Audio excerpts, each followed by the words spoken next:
Kristina, thank you so much for joining me today. Thank you so much for giving me this opportunity to share. So I'm very happy. No, I have to tell you, I've been a fan of Mindvalley like from many years ago. So of course, when I heard that you had written a new book, I think that this is just amazing, and I think the timing is amazing. But for those people who may not know about you, I'd Mhm. love to have a little bit of context, a little bit of backstory. So Christina, why don't you kind of give me, in a nutshell, your story, because I know you've been to many places doing many, many incredible things on your journey called life so far. Well, if it's an elevator pitch, then I'm a co-founder of Mindvalley, one of the world's biggest platforms for personal growth and transformation education. And yes, I've been through a lot of interesting experiences. Just to start, I was born in Soviet Union, a country which doesn't exist anymore, and a lot of people have no idea what it could have been like. But like yourself, I've lived in New York, although not probably you lived there much longer than I have lived there. I've only spent a year there. I've lived 16 years in Malaysia, which all, of course, had impact on me in one way or another. And yeah, my life plan wasn't to be an entrepreneur or do business in personal growth. Or I didn't even know I liked writing until I wrote a book. And then as I wrote the book, I suddenly started calling myself a writer because I realized that all this time that I've been writing and enjoying it and finding it rather easy to do, it turned out that that's what I was supposed to do. So that's in a very nutshell. I think that's really amazing. So what inspired you to actually put down on paper things that you've been teaching over the years, things you've been talking about over the years? Because it's Uh, one thing to talk about it, right, on social media. It's a whole other ball game to actually write a book about it. Well, on social media, if especially people who write, and I'm more of a writer on social media than like I don't do many videos. It's a shorter form, of course. So writing is different, and I think only Lewis Carroll was the guy who could write a mathematical work and then a fairy tale in one go, pretty much. So I would say that writing is just something that I enjoy, and while writing something with this volume was maybe a little bit new, and so I prefer writing over talking. I find more comfort in writing than talking. I only talk when I need to do something super fast, but when I have time, I'd rather sit down and write it properly. So, what was the main reason was actually COVID confinement. I had a lot of time on my hands, and I did what I thought was supposed to do for years. So tell me, what is the book about, Becoming Flawesome? So the book Becoming Flawesome is a journey back to yourself, and it's really about how do we get lost in our lives, and how do we find the way back to ourselves. And I know it sounds maybe very simple, but it's interesting how a lot of us we try to do our best to be the good girl, the good boy, and to take the right decisions and do the right thing. And then sometime by the middle of our life, we suddenly feel, well, I can say what I felt, and that's what I shared in a way. I felt that I had this perfect Instagrammable life that I could be proud of, but somehow I didn't feel very happy or content, and something was missing. That something turned out it was me, but worse than that, I actually felt bad about not feeling happy. And I think that was the real trouble, the trouble that I felt bad about not being happy about my life the way it was, considering that it was a success. So why do you think that was? What was the missing piece or the disconnect that made you realize I'm because I think a lot of us are really good at burying that kind of stuff, right? Where like I'll deal with that tomorrow. I got shit to do right now. I have so many things that I have to deal with in my present life that I don't have time to like think about my happiness or you know what I mean? Not realizing that it's all interconnected. Yeah, it's I know very well because when I finished my book and we started marketing and I heard we discussed the different angles, what's it about, and I said it is about self-love, and of course I heard that it's not a very marketable topic, so I, being obstinate as I am, I decided to figure out what's going on. So what I realized, because I gave it quite a bit of thought, I realized that a lot of the people do get carried away by other problems in life. As an entrepreneur, as a parent, I understand it. When you have problems in business, say you don't get the sales you wanted, or your people in your team are not motivated, maybe whatever it is, or economic crisis, which happens, you kind of feel that this is such a big problem that everything else is unimportant. Or let's say if you have issues in family with your children or with your loved ones, you feel that this is the problem. I do not have time for myself right now. I do not have time for my well-being. So while we think that we have problems in business, in reality what we have problems is in our private lives, and they translate into other areas of our life. And that's the causality that a lot of people are missing. I'll give a very maybe more an illustration which maybe will make it a little bit more clear. We went to a husky farm with my daughter when we were visiting northern Norway, and it was summertime, so huskies were actually just chilling there. But in winter they have, and it's in northern Norway. In winter they have this race where they do husky sled, like the sleds. And you have to race from Tromsø all the way to Russian border and back, so it takes a few weeks. And there are very strict rules. So every day a veterinarian comes and checks every single dog. And if a veterinarian says that the dog is not in good condition, the dog is going to be removed from the race. So usually all the teams, they start their races with about 16 dogs, and the cutoff point is 8. Once the 8th dog is removed, you cannot race with 7. So what a lot of people do, of course, when they're in the frenzy of the race, they say, I can push through. Let me try. Let me give this decision. But time and practice has shown that if husky is not in a good condition, it's not going to make it, and you will not make the race, whether you feel that you can push through or not. So in our real life, it's the same. You think that I have a problem in business, but in reality, probably what's happening is that you are not in your best condition, and that translates into problems in all the other areas of your life. And you don't need research, for example, to know that success doesn't bring happiness, yet we all always choose success over happiness. But there is research, multiple research, that proves that if you're happy, you're much likely to achieve success. So there is a causality. It goes the other way around. Most of us, because of the way the society functions, we don't realize that connection. And that's why we always keep deprioritizing our own well-being, thinking that it's unimportant, it's second priority. That's so, so true. My God. And I think that we really need to be reminded of the importance of joy in our own lives, right? That it's okay to just relax, and it's okay to focus on ourselves. And so, how do, by the time you're 40 years old, 50 years old, sometimes we're just so set in our ways, and we've become so used to like deprioritizing ourselves. How do we change these like habits that have been so ingrained in us? I think it's easier said than done. I feel like what you just said was like, amazing, but now putting it into practice. How do we You actually know, do that?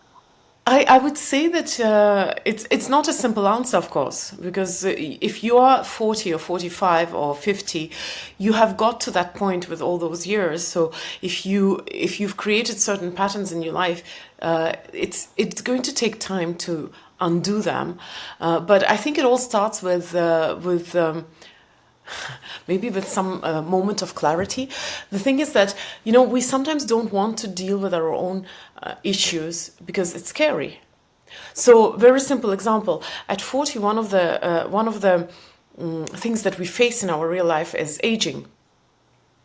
In our personal life, I mean, in our personal life. And that's a scary thought. And there is not much help out there. If anything, there is a lot of judgment and unattainable standards. We are supposed to be not just eternally young, but also eternally skinny and whatnot. Yeah, So, exactly. rather than facing the fact that, um, and it's just one of the fears that we might have, that rather than facing your own insecurities about not being what you were at 20, for example, or rather than facing your own insecurities about your children growing up and maybe soon leaving you and you losing control over their so-called happiness, which only, of course, only you know what makes them happy. So rather than facing all of those fears, which are actually more pointing at you and your own insecurities and your own trauma, which you need probably to process, it's much easier and more understandable to go and get busy with your business, or to go Right. and get busy with your healthy lifestyle, or something else, something which is tangible and understandable and so clear. And of course, that's in a good case scenario. In a bad case scenario, you might get busy with another, another season of something endless on Netflix or wherever it is. So that's one of the reasons why we don't bother to deal with our own well-being, because it's so overwhelming and scary, and you know that there are demons in there, and you know there are dragons that are going to come out. So rather than finding that courage, we keep busy ourselves with everything else, and then maybe I don't deal with my own problems, but at least I'm busy, at least I'm doing something, at least I don't have that feeling of, maybe even guilt that I'm Right. not sorting out my own problems. And at what point then, there's a lot of um, movies and not movies, but talk shows. Everyone's talking about self-love and how we don't give us enough time for self-love.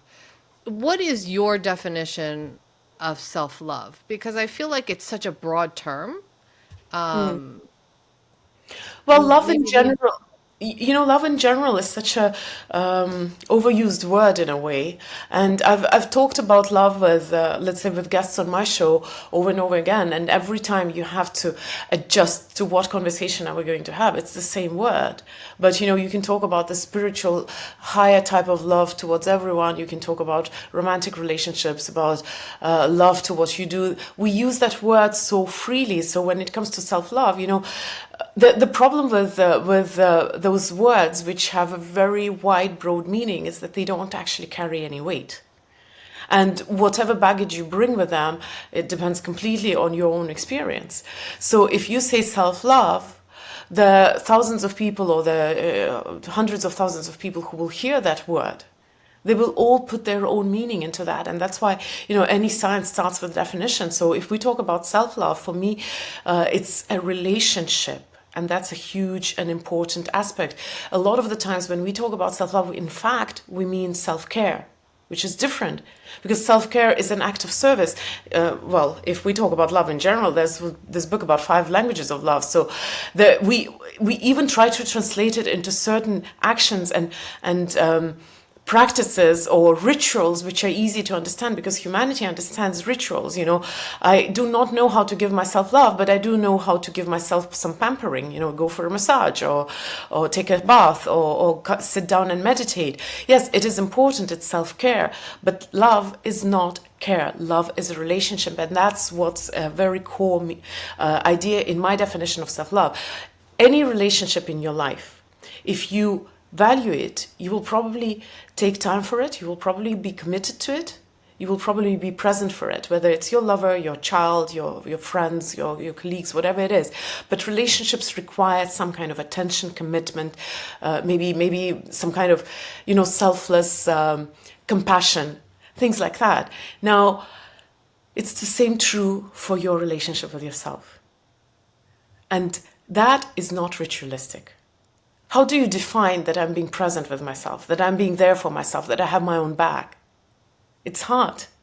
So that's why we often misunderstand, partially because of the baggage that we carry with that word, which is based on our experience, and partially because it's so tempting to translate it into simple rituals, which I know how to do, rather than looking deeper into the essence of the phenomenon, which is in fact, how is your relationship with yourself?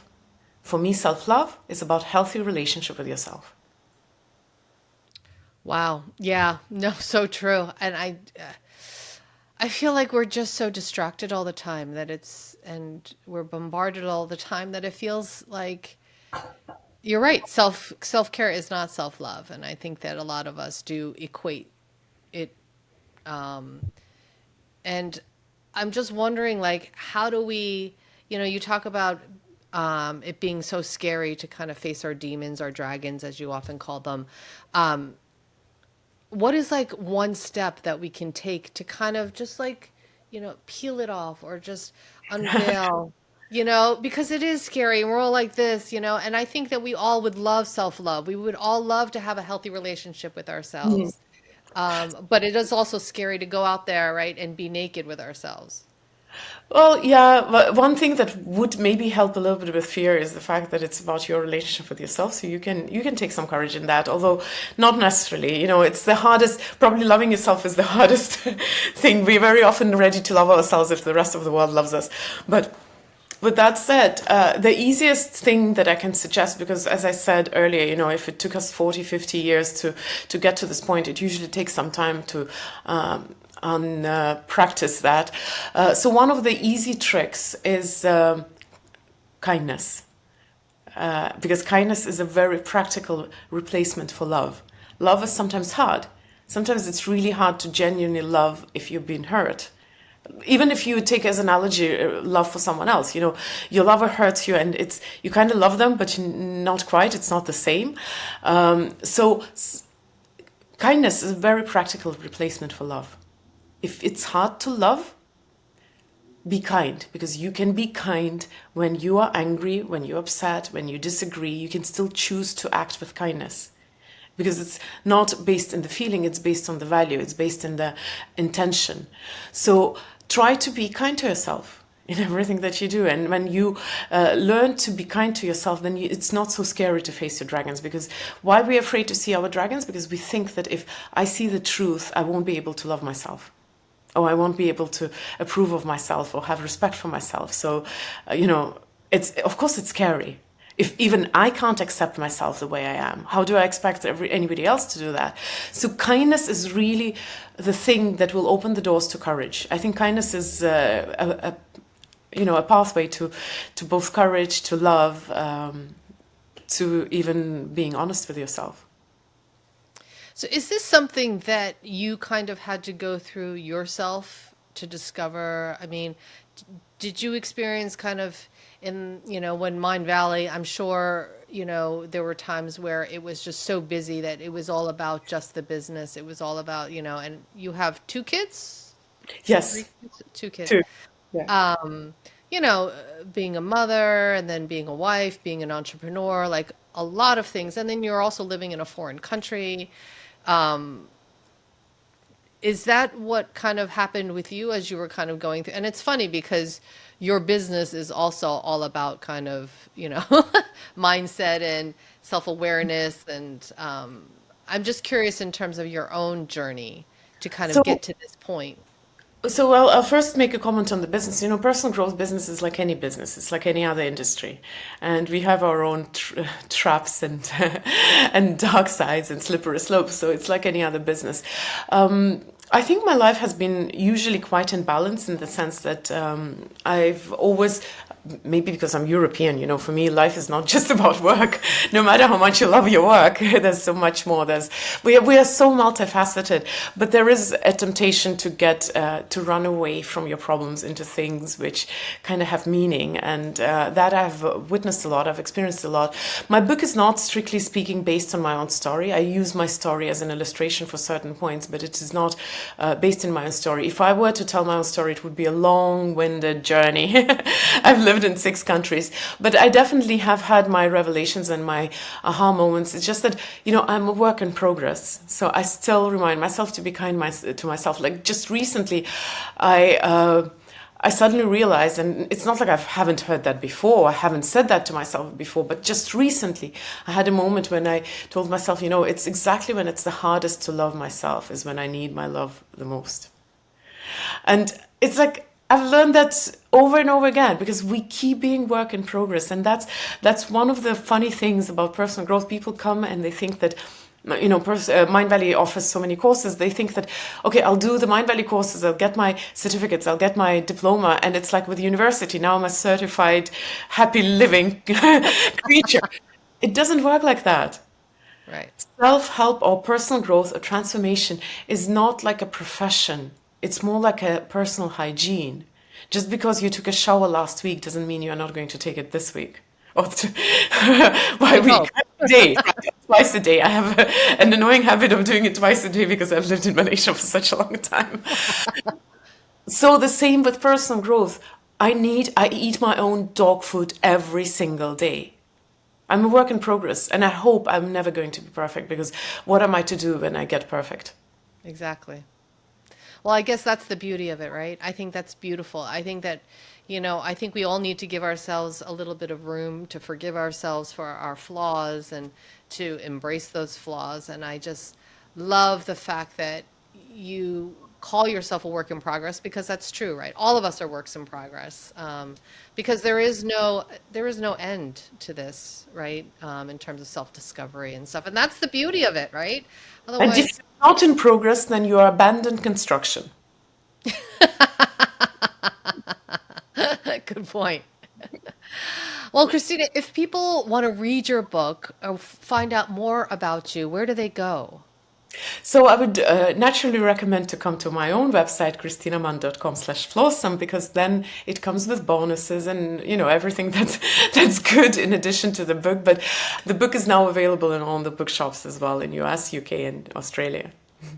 That is amazing. Kristina, thank you so, so much. Everybody, I'm going to put the links down below so you can get your copy, find out more about Kristina and her journey, and follow her on the socials.